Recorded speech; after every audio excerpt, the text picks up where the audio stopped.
Hello and welcome to this session in which we will keep looking at the controls for the Center of Internet Security, CIS Controls. There are 18 of them. We already covered 6 controls. In this session, we'll cover 7, 8, and 9, which is Continuous Vulnerability Management, Audit Log Management, Email and Web Browser Protection. Just like with every control, I will explain the purpose of it, the main idea, why do we need this control, how is it used. Then we would look at actual steps from the actual literature from the Center of Internet Security, what we call them safeguards or sub-controls. Let's go ahead and get started by first looking at Control 7, which is Continuous Vulnerability Management. Before we proceed any further, I have a public announcement about my company, farhatlectures.com.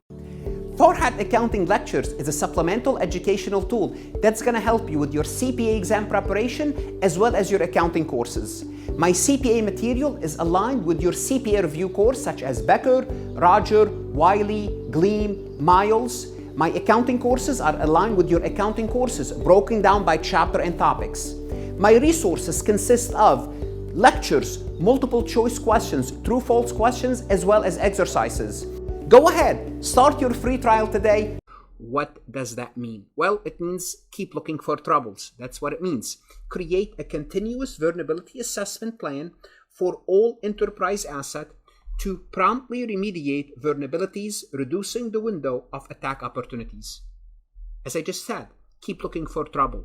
It means be on the lookout, stay vigilant for any issues, any vulnerabilities, any weaknesses, and try to fix those weaknesses. How do you stay vigilant? You monitor both public and private industry sources for new threats and vulnerability insights, because cyber attackers, they're constantly evolving.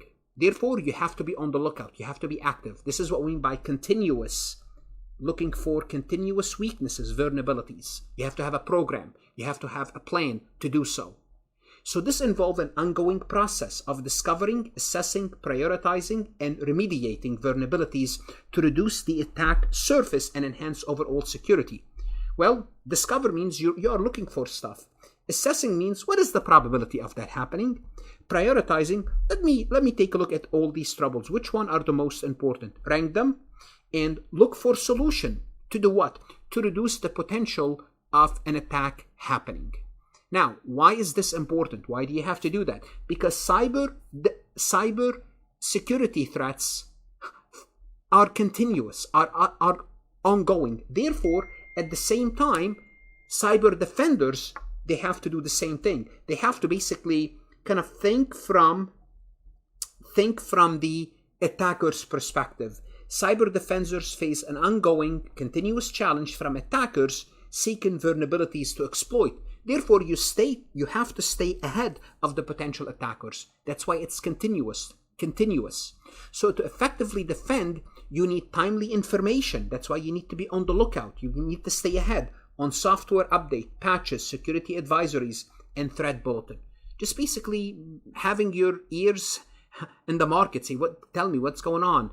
If someone's servers is being attacked, it's your competitor, it's someone you know at another company, well, there's a chance you might be attacked. So on a regular basis, review the environment for vulnerabilities, for weaknesses.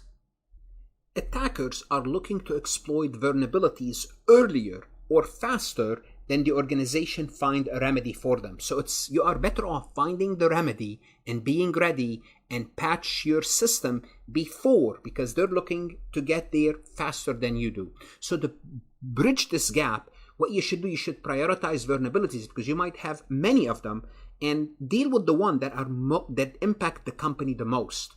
So you want to look at their potential impact. How much are they going to impact the company? Because there's a probability of it happening. That's the probability.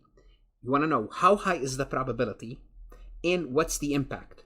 So let's assume the probability is 1% and the probability of something happening is 1%, and the impact is, if something happening, let's assume quantify this, the impact is a loss of 100,000. versus a probability of something happening 50% and the impact is 150. Okay, here obviously you want to look at this vulnerability because there's a 50% chance happening and the loss is higher. Also, the loss might be even lower. Let's assume the loss is 60,000 from this vulnerability. Well, it's still, there's a higher probability of that happening. Here the chance is 1%. I don't mean to ignore the 1%, but you want to prioritize and determine the impact on your company. Now again, cybersecurity, you cannot really quantify the loss because when it comes to reputation, it's very hard to repair that loss, but you have to know how to deal with it, especially if you have many issues. When the vulnerabilities are discovered, when you find them, what should you do? Contact your vendor, talk to your IT people, look at the industry standard to do what? To work on patches and updates. And you have to assess the risk that the enterprise, once the patches are deployed, test the patches, aim to mitigate the most pressing threats efficiently. Because you want most pressing means the one that are knocking on your door right now, the most severe. Also, what do we need to know is perfection is unattainable in this process because it's continuous, it's evolving. So attackers might exploit undisclosed vulnerabilities. What are undisclosed vulnerabilities?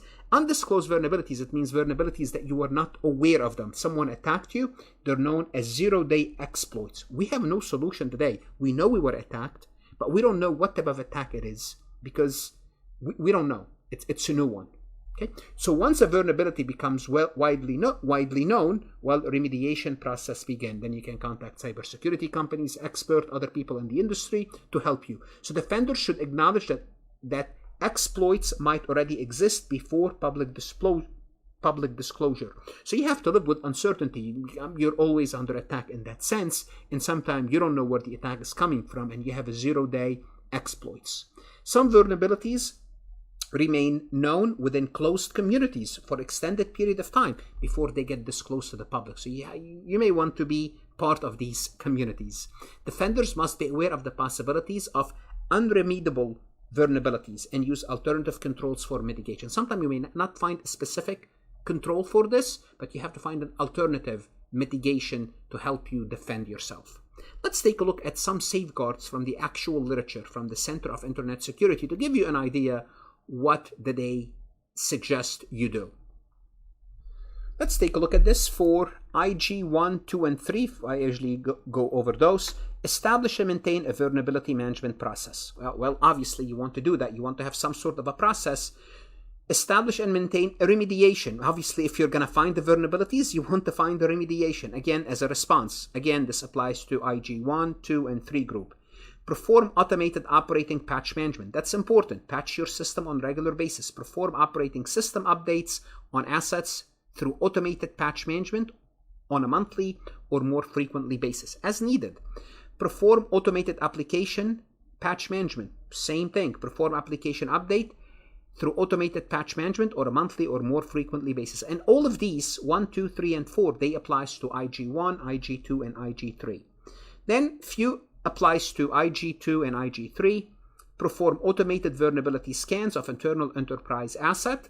IG2, usually IG2 groups and IG2-3 groups. And again, if you don't know what IG1, IG2, and IG3, view the related lecture. And perform automated vulnerability scans of externally exposed enterprise. Those two steps belong to 2 and 3, as well as remediate detected vulnerabilities, respond IG2 and IG3. Let's take a look at Control 8, which is called Audit Log Management. Log means what? Log means logging stuff, keeping track of things. But you're going to audit to see who's doing what. This control is critical for organization to maintain a record of activities. You're looking to see who access the account, what time, what did they do, an event in their IT system, which is essential for monitoring, security monitoring, incident response. Something happened, you want to know what happened. And they want to know whether you are in compliance or not. Sometimes you might be out of compliance, or you could be in compliance, but the audit log will show this. So keep track of stuff. How do you keep track of stuff? Well, audit log management. Audit log management involves the collection. You collect this activities, storage, and analysis. You want to analyze what's going on in this audit log. What some companies do, they collect and they store it, but they don't look at it, they don't analyze it. And protection of audit logs generated by systems, application, and network devices within the organization IT environment. Look at all these assets, look at their activities, collect them, store them, but also analyze them for any unusual activities. Because these audit logs capture critical information about user activities. And what you're looking for is malicious user activities. System event, what actually happened, and it's going to tell you a lot about the security incidents. Basically, it's evidence of what's actually happening. Think of audit log. I just thought about this. Like when a crime happened, if there's a camera, they pull the camera and they look at the camera to see what happened. Same thing, think of the audit logs. You're looking at to see what exactly happened. You gather, notify, examine, and archive audit logs containing information useful for detecting, understanding, and recovering from a cybersecurity attack. Again, looking at the camera saying, this is what happened, this is how we should protect ourselves. Efficient log collection and analysis are vital for swiftly detecting malicious activity within an enterprise. Again, you want to analyze this activity. So if you see anything unusual, anything that's odd, anything that's out of the ordinary, well, let's look at it. See, why is someone, on the server at odd times of business hours?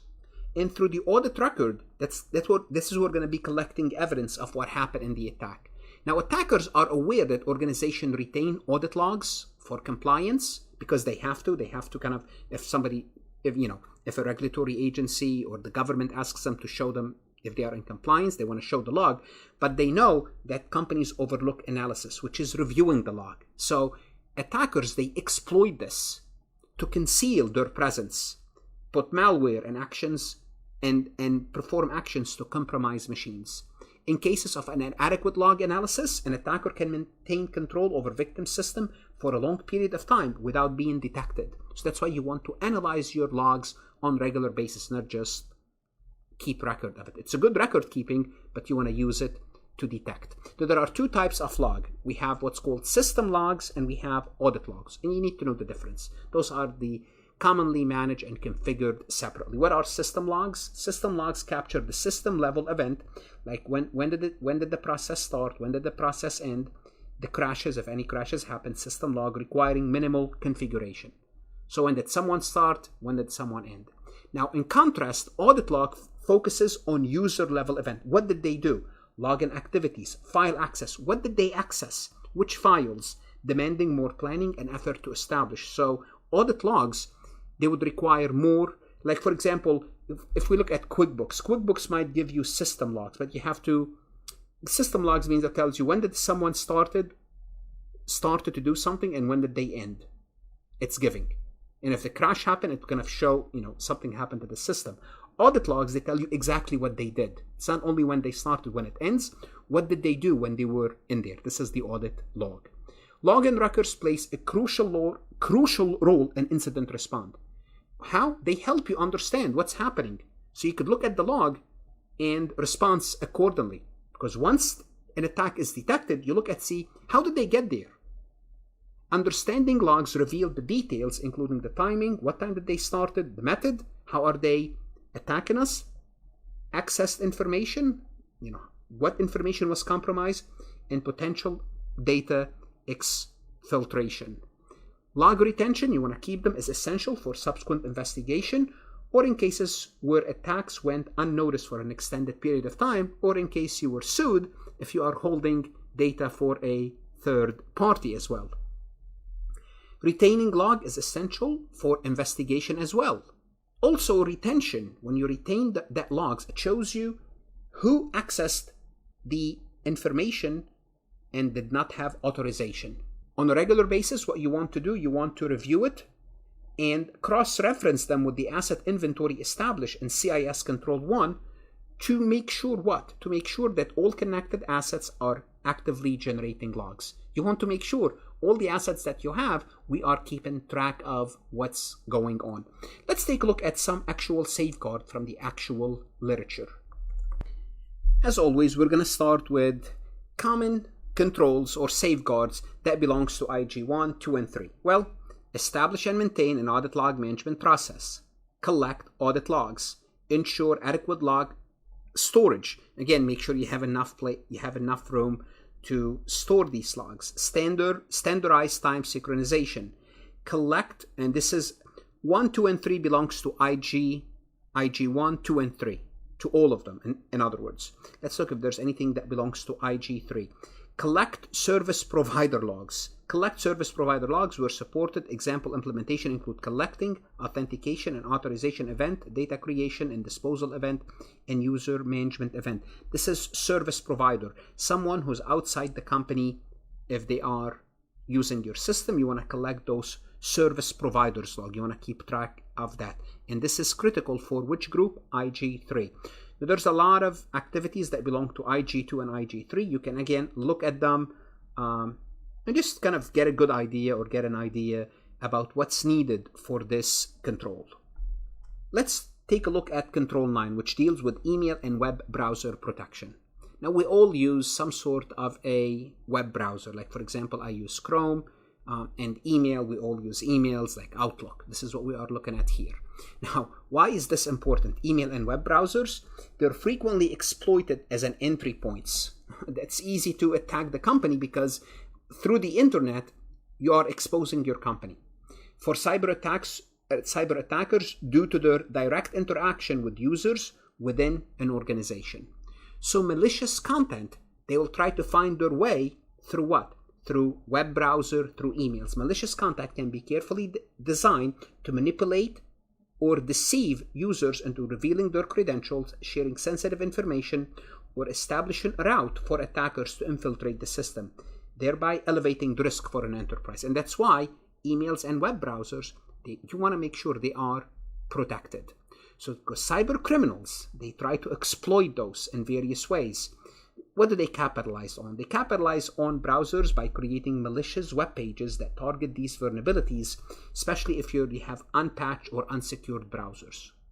Or they can focus on third-party browsers, plugins, which can serve as an entry point into the browser or even the underlying operating system. So it's an entry point. That's what we're talking about. So through the browser, they can get to your company's assets.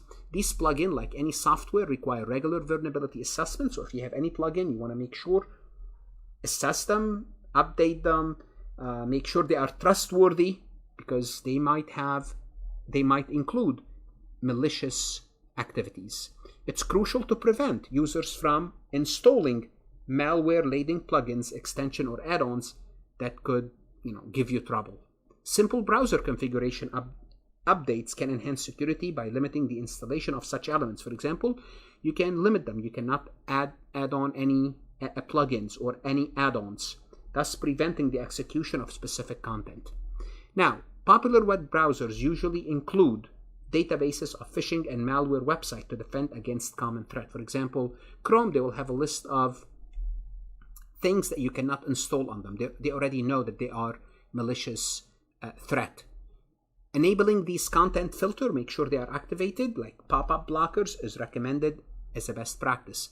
Now, pop-up, aside that they are very irritating, they can carry embedded malware or manipulate users into clicking on deceptive links through social engineering techniques. So you want to block those. And to further enhance protection against known malicious domain, consider subscribing to a DNS filtering services to block access attempt at the network level. What is a DNS? In case you're wondering, it's a domain name system. For example, my website has a name, Farhat Lectures, but this name has a number. Like my number could be, I'm not saying that's what it is. It's like 1763247.68, just like a number. But what happened is you can subscribe to a service where they block all those numbers, which is the domain name, which is, again, their numbers, that they know that they are malicious. They always block them. How about emails? Well, emails is highly interactive means of working with enterprise assets because everyone uses email. You have to communicate within the company as well as with outside the company. Now, what you want to do, you want to foster the right user behavior. What does that mean? Make sure your employees are aware of the threat that could come through email. Because email could be an important route for what? for attacks such as phishing and business email compromise attacks, like something called BEC attacks. To mitigate these threats, what do? You utilize spam filtering tools and email gateway malware scanning to reduce the inflow of malicious emails and attachment into the network. So you'll have some sort of a spam or filtering tools. In other words, if you suspect something, you will do what? They will block it. And it's good to subscribe to a DNS filtering company, because they will tell you if an email coming from this network or from this server, block it. 2, you can implement domain-based message authentication, reporting, and conference, which is DMARC. And we'll talk about DMARC in a separate recording, to decrease spam and phishing attempts. 3, you can employ enhanced security by deploying email encryption tool to safeguard communication. When you communicate with the outside or within the company, that this communication be encrypted. So in case it was intercepted, no one can use it. Also, what's important is to educate users, because spamming filters, they can go so far. So what you need to do also educate users, because certain emails, they might bypass a spamming filter. If we're not aware of the DNS or the server, well, we will receive the email. Therefore, you have to be aware of this. And many platforms conduct phishing tests on users to provide education through various examples. And what happens sometimes in some companies, the IT or the cybersecurity people, they try to get information from you. They will act as a cybersecurity criminal to see if you are going to fall for it. And if you fall for it, they'll tell you, don't do it again. Or who knows, they may discipline you as well. By harnessing this collective knowledge and encouraging users to report phishing attempts, IT security teams can enhance their email threat detection and protection capabilities over time. You want to share information. If a user received a phishing email, immediately notify the IT or the cybersecurity people. Let them know that this is what's happening, to share this information with others. Now let's take a look at some actual safeguards for Control 9.